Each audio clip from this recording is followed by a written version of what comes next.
easy to find an episode of your favorite TV show where everyone is celebrating a holiday, you'll be hard-pressed to find an installment of Super Mario Bros. Where Mario and Luigi have decked the halls for the holidays. Unless it's some kind of fictional holiday, of course.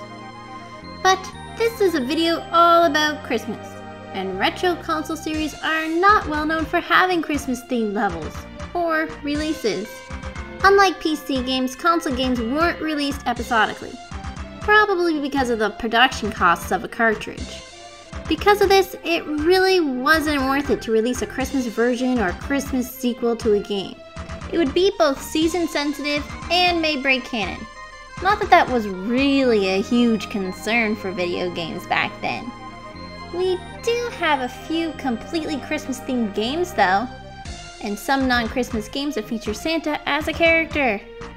Meanwhile, it was quite common for PC games to be released episodically, so we can often find older games with actual holiday releases. These are what I like to call video game Christmas specials. They are Christmas-themed additions to a series that is not Christmas-based, nor is the Christmas edition a necessary component of the series. There are two games that I think have the most popular Christmas specials: Jazz Jackrabbit and Lemmings. Jazz was your typical hero of the late 80s and early 90s. In other words, he was a totally rad dude and super laid back. He also appears to be the miraculous offspring of a Teenage Mutant Ninja Turtle and Sonic the Hedgehog. The first Jazz Jackrabbit game was released in 1994 with 6 episodes. Jazz is on a mission to save Eva Longear from the evil Devon Shell in a futuristic retelling of The Tortoise and the Hare. To aid him on his mission, he runs really fast, has a really big gun, and picks up some familiar objects to accumulate points. And if you're particularly lucky, you can jump on spikes and miss them.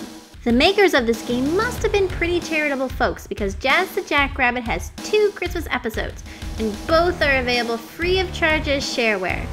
The original Holiday Hare was released in 1994 and contained all the elements of any other Jazz episode, except it was all Christmassy with snow, cold temperatures, candy canes, and Christmas-themed enemies. You know, like big blue dogs, abominable snow monkeys, and creepy ghost hands. Oh, and demons. It only has 3 levels, but when you've beat everyone, you almost get a kiss from Eva Longear. The second Holiday Hare was released in 1995 and had 2 worlds with 2 levels each.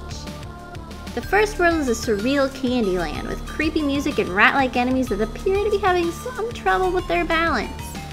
And unfortunately, these rat creatures are the only enemy throughout these 2 levels. The second world appears to be more jolly with its colorful backgrounds and enemies, but it's a great deal more difficult than the first world. It's not super hard to beat, but the sudden variety in enemies can briefly throw the player off. All of a sudden there are creeping enemies and enemies with different kinds of projectiles. And that's quite a leap from these bumbling rats. There are also moving platforms that require you to move with them, which is never a welcome addition to a game. Sadly, this episode doesn't have any ending to look forward to, but you do get a holiday greeting from Epic Mega Games. As a plus, in both Christmas episodes, you can still find your ballistic feathered friend to help clear enemies, and you can still access the 3D third-person bonus levels upon finding a bonus gem and completing a level.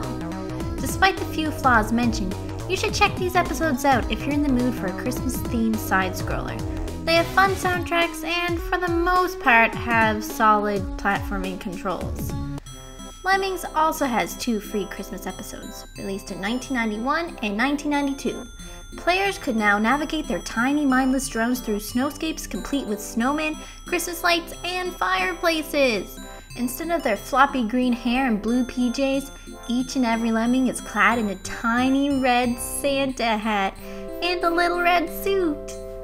If 8 free levels of Christmas-themed puzzle solving wasn't enough for you, there was also 2 free Christmas releases in 1993 and 1994. Each had 16 levels ranging from completely mindless to completely mind-numbing. And sometimes you could find messages crudely written in icicles. I may have found 2 examples, but Christmas specials still aren't very common, even in PC gaming. If game developers decided to include a Christmas element in their game, it was more likely to be in the form of an Easter egg. Some games would unveil a surprise upon satisfying certain requirements, When you have a Christmas tree and fireplace in the first Sims game, if you put out a plate of cookies at night, Santa will appear, eat your cookies, and put the plate on the floor. Then finally leave some presents. But the gift boxes are just for show. They're completely empty. If it's Christmas Eve in your town in Animal Crossing, you get a letter from your mom and can hunt down Jingle the reindeer in order to get some exclusive decor for your house. In Shenmue, Dobuita gets decked out for the holidays and hires a Santa Claus to promote their Christmas sale, if you're still trying to avenge your father's death by the time Christmas rolls around in the game. Other PC games would rely on your computer's clock to unleash different items or modes on special occasions, such as holidays or developers' birthdays. In Darwinia, your little Darwinians can be found sporting Santa hats if you play the game on Christmas Eve. Once consoles began to have built-in clocks, it became much easier to include some date-sensitive Easter eggs, so we began to see more of those in our games. And once in a while you will stumble upon a rare find like this holiday edition of Toy Commander. The original Toy Commander is a Dreamcast game about an army of toys who feel neglected and jealous of their owner's new toys. The Christmas version of the game was exclusive to the January 2001 issue of Dreamcast magazine. Now this is funny. On the demo disc sleeve, the demo is referred to as Toy Commander Holiday Mission, but on the actual disc it is referred to as Toy Commander Christmas Surprise.